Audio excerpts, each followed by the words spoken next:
Israel কর্তৃক ইরানের bank অবকাঠামো এবং রাষ্ট্র পরিচালিত টেলিভিশন নেটওয়ার্কগুলোর উপর সমন্বিত সাইবার হামলার ঠিক একদিন পর ইরান পাল্টা প্রতিক্রিয়া হিসেবে একটি লক্ষ্যভিত্তিক ক্ষেপণাস্ত্র হামলা চালিয়েছে ইসরায়েলি শাসনব্যবস্থার সাইবার যুদ্ধ পরিচালনার মূল কেন্দ্র হিসেবে পরিচিত স্থানে। শুক্রবার ভোরে ইরানি সশস্ত্র বাহিনী অপারেশন ট্রু প্রমিস 3 এর একটি নতুন ধাপ শুরু করে এবং ইসরায়েলের বিভিন্ন গুরুত্বপূর্ণ সামরিক, গোয়েন্দা এবং শিল্প স্থাপনায় আঘাত হানে, যেগুলো গাজা, লেবানন, ইয়েমেন এবং ইরানসহ গোটা অঞ্চলে আগ্রাসনের সহায়তা করে থাকে। সবচেয়ে তাৎপর্যপূর্ণ লক্ষ্যগুলোর একটি ছিল বিয়ের আল-শাবে, বেরশেবা শহর, যেটিকে ইসরায়েলি শাসনব্যবস্থার সাইবার যুদ্ধের রাজধানী এবং বৈশ্বিক ডিজিটাল গুপ্তচর বৃত্তি ও আক্রমণাত্মক সাইবার সক্ষমতার মূল কেন্দ্র হিসেবে বিবেচনা করা হয়।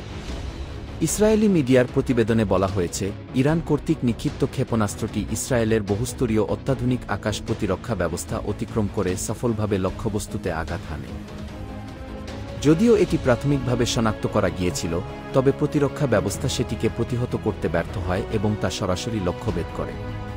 নির্ভুলভাবে পরিচালিত এই হামলার পর দেখা যায়, একটি ভবন পুরোপুরি ধ্বংস হয়ে গেছে এবং ঘন ধোঁয়া উঠছে, যেটিকে ইসরায়েলের সাইবার বাহিনীর একটি প্রধান কমান্ড সেন্টার হিসেবে চিহ্নিত করা হয়েছে।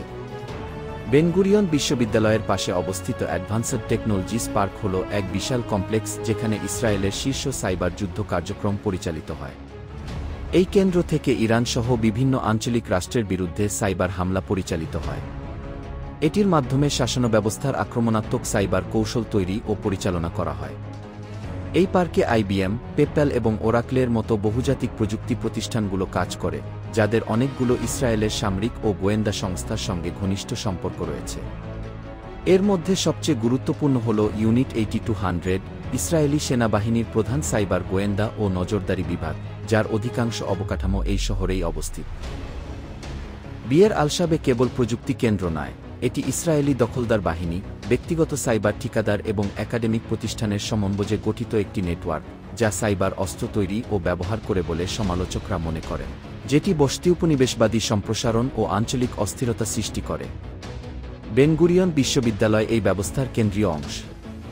এটি সাইবার নিরাপত্তা গবেষণার একটি মূল কেন্দ্র হিসেবে কাজ করে, যেখানে ইসরায়েলি সামরিক ও গোয়েন্দা সংস্থার সাথে যৌথভাবে আন্তর্জাতিক আইন ও মান লঙ্ঘনকারী আক্রমণাত্মক সাইবার প্রযুক্তি তৈরি করা হয়।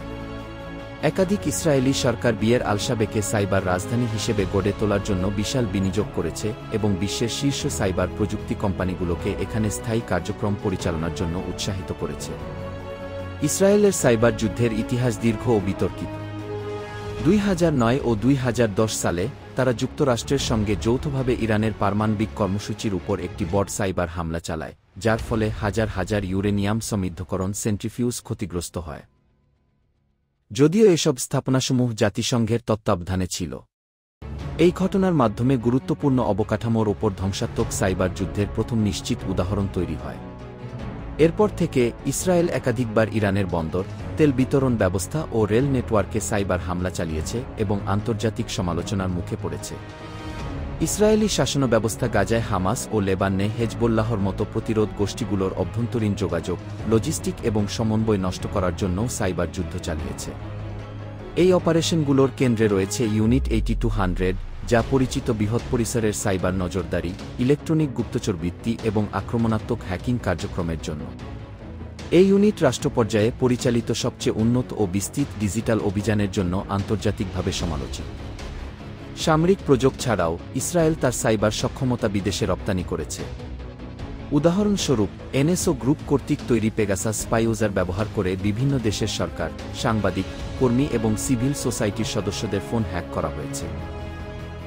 এই দীর্ঘ সাইবার আগ্রাসনের ইতিহাসের প্রেক্ষিতে আঞ্চলিক সাইবার নিরাপত্তা বিশ্লেষকরা মনে করছেন যে বিয়ের আল-শাবে শহরে শুক্রবারের ইরানি ক্ষেপণাস্ত্র হামলা একটি বহু প্রতীক্ষিত এবং ন্যায়সঙ্গত প্রতিক্রিয়া, যা বছরের পর বছর গোপন সাইবার যুদ্ধের জবাব হিসেবে এসেছে।